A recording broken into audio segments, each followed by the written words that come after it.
अहोई अष्टमी की हार्दिक शुभकामनाएं। अहोई आठे अष्टमी व्रत के पूजन की विधि। यह व्रत कार्तिक लगते ही अष्टमी को किया जाता है। जिस वार को दीपावली होती है, अहोई आठे भी उसी वार को ही पड़ती है। इस व्रत को वे स्त्रियां करती हैं जिनकी संतान होती है।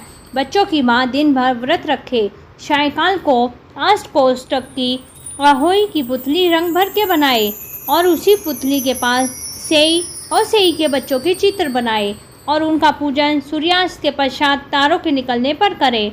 परंतु अहोई माता का पूजन करने से पहले पृथ्वी को पवित्र करके चौक पूर कर और एक लोटे में जल भर के पटरे पर कलश के रूप में रख के पूजन करें।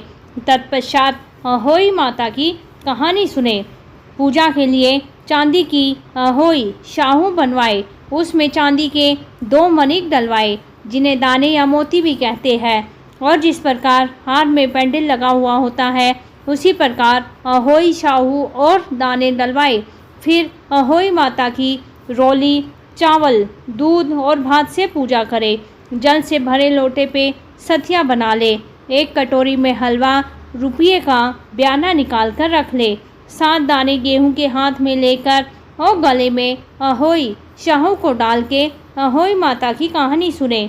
जो बयाना निकाल कर रखा गया है उसे सासू माँ जी के चरण स्पर्श करके मस्तक झुकाकर आदरपूर्वक उन्हें दे दे। तत्पश्चात चंद्रमा को अर्घ देकर ही भोजन दे करे और दीपावली के बाद किसी शुभ दिन अहोई माता को गले से उतारकर गुड़ से भोग लगावे और फिर जल के छींटे देकर मस्तक झुकाकर उसे रख दें। फिर जितने उत्तर हो या उतनी ही बार जितने बेटों का विवाह हो गया है उतनी बार चांदी के 2 दाने उसमें डलवाए जाए। ऐसा करने से अहोई देवी प्रसन्न होकर बच्चों को दीर्घायु करके घर में नित्य नए मंगल करती है और इसी दिन ब्राह्मणों को पेठा दान देने से विशेष फल की प्राप्ति होती है। अहोई आठे अष्टमी व्रत कथा। प्राचीन काल में झांसी के पास दतिया नामक नगर में चंद्रभान नामक साहूकार रहता था। उसकी चंद्रिका बहुत ही सुंदर, सर्वगुण संपन्न, सती साध्वी, शीलवंत, चित्रवान और बुद्धिमान थी। उसके कई पुत्र और पुत्रियां थी, परंतु वे सब बाल अवस्था में ही मृत्यु को प्राप्त हो गए। इस प्रकार संतान के मारे जाने पर उनको बड़ा ही दुख था। वे पति पत्नी नित्य मन ही मन में सोचा करते थे कि हमारे जाने के बाद इस अपार धन संपत्ति का अधिकारी कौन होगा। एक दिन दोनों ने निश्चय कर लिया कि समस्त धन संपत्ति को त्याग कर किसी वन में चले गए और भजन करें। ऐसा विचार करके दोनों अपना घर द्वार ईश्वर भरोसे छोड़कर जंगल को चल दिए। जब चलते चलते थक जाते तो कुछ ठहर कर विश्राम करते, फिर चल पड़ते। इसी प्रकार चलते चलते वे दोनों प्राणी बद्रिका आश्रम के समीप शीतल कुंड पर जा पहुँचे। वहाँ पहुंचकर उन दोनों ने खान पान आदि सब त्याग दिया और निराहार अपने प्राणों को त्यागने का भी निश्चय कर लिया। और इसी प्रकार बिना आहार और जलपान के जब 7 दिन व्यतीत हो गए, तब 7वें दिन आकाशवाणी हुई कि तुम दोनों प्राणी अपने प्राण मत त्यागो। ये सब दुख तुम्हारे पूर्व पापों से भोगना पड़ा है। सो अब तुम अपनी स्त्री से अहोई आठे जो कार्तिक मास के कृष्ण पक्ष में आए उसी आठे को अहोई माता का व्रत और पूजन कराओ। तब अहोई माता प्रसन्न होकर तुम्हें साक्षात दर्शन देगी। तब तुम उनसे अपने पुत्रों की दीर्घायु मांग लेना और व्रत के दिन तुम रात्रि को राधा कुंड में स्नान करना। तत्पश्चात इस आकाशवाणी के अनुसार चंद्रभान की स्त्री उस चंद्रिका ने अपनी श्रद्धा और स्वस्थ भावना से विधि विधान से अहोई आठे का व्रत किया और स्त्री ने राधा कुंड में स्नान किया।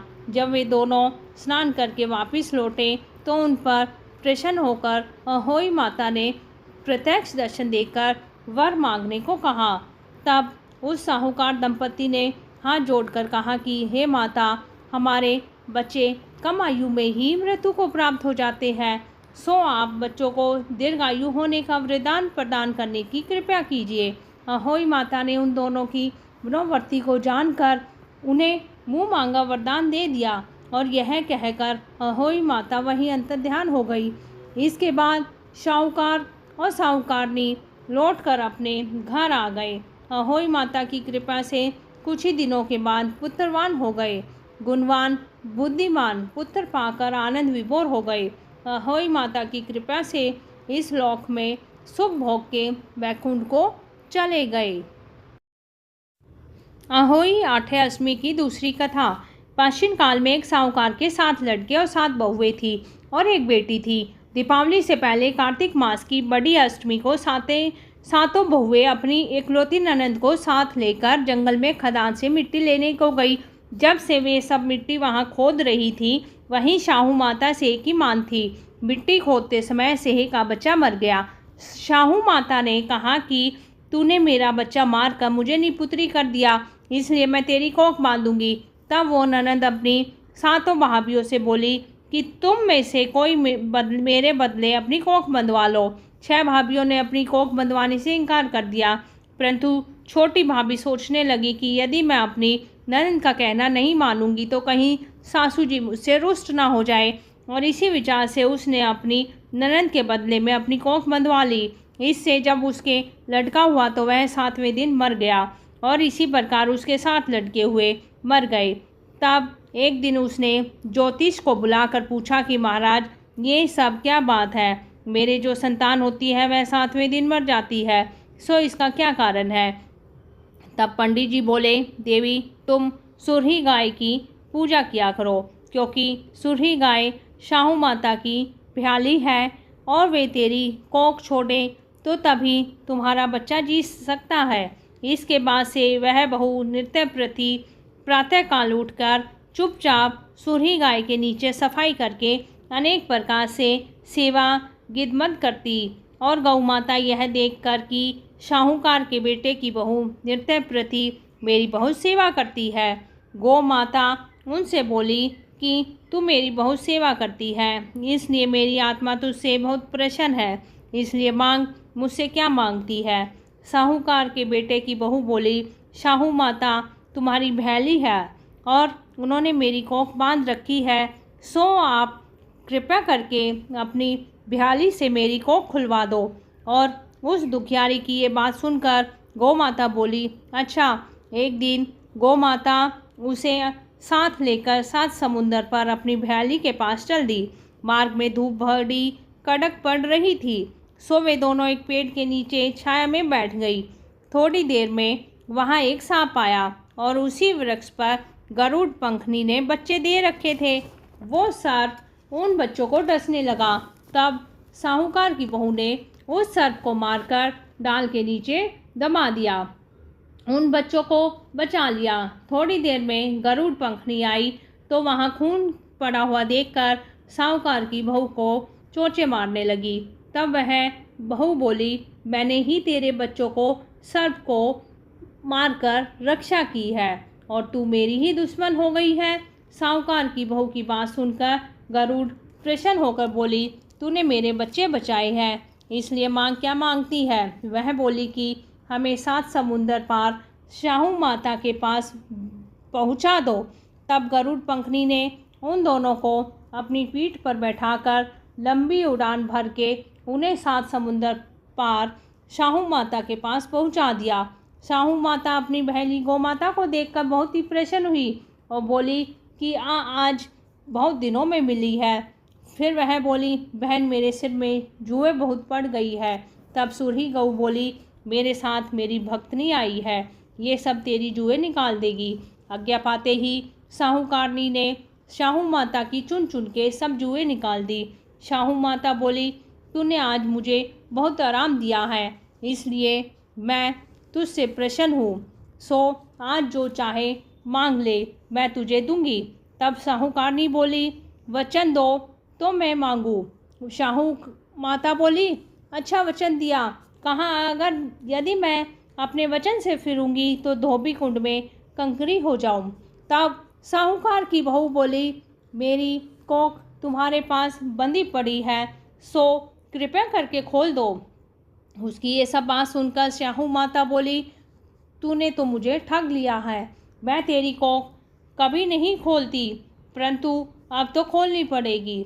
जा तेरे घर तेरे घर 7 लड़के और उन 7 बहुएं मिल जाएगी। तू घर जाकर मेरे 7 उजमन करिए, 7 अहोई बनाकर 7 कढ़ाई कर दीजिए।